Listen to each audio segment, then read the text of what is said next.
there. I wanted to do I've been looking for this beer, so I've got a little Pinterest board where I send Robbie all of the beers that I'm either looking for or I hear about, and I'm kind of like kind of a wish list for beer. And so we found this one.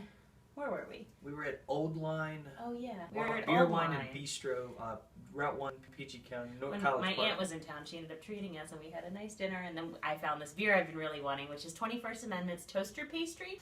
Comes in the tall boy.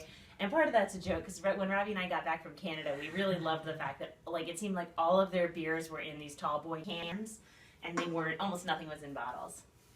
So I poured mine a little extra head here. Got a big hot nose on it. This is, I've been really looking forward to this. This won a couple awards at the Great American Beer Festival for in a double red ale category. And the Toaster Pastry is calls itself an India-style red ale, which sounds cool too. The name Toaster Pastry comes from the fact that 21st Amendment has a new brewery that used to be a toaster pastry factory, and it makes you want to say, like Gretchen Wiener's, like, my father, the inventor of toaster strudel. Anyway, so it made me laugh from the beginning, and it sounded really interesting. I'm not really sure what to expect from it, so let's sip. It smells great. Oh yeah, cheers. It does smell like an India red, a cross between a red and an IPA. Now, I'm also very suggestible, so I think that I smell a little fruity sweetness on the back end there, but we'll have a taste. Sweetness, and I think I smell cream, which is my suggestion. We also, when we were in Canada, learned officially how to do like the bougie wine sipping, where you aerate and you sniff, and then you put it in your mouth to let the alcohol wash over your palate. From the greatest tour giver who is nowhere near as bougie as you're making this sound. Oh no, he was hysterical, and he was very Canadian. It was fabulous, but. So we have to do the 2-sip rule now. We don't talk about beer or anything until we've had 2 sips. It also is great when you're sharing a beer and you're tasting Maire's. Get more. This is bitterer than I expected.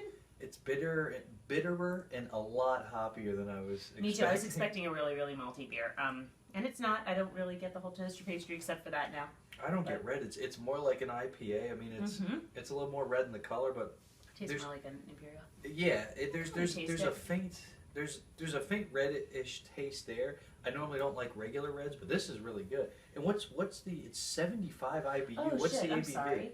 It's 74 IBU and 7.6 ABV. Sorry, we're usually really good about that. Yeah. Oh, and the one thing I do know is that it's going to be super. I mean, I tasted with the biscuit malts. Yeah.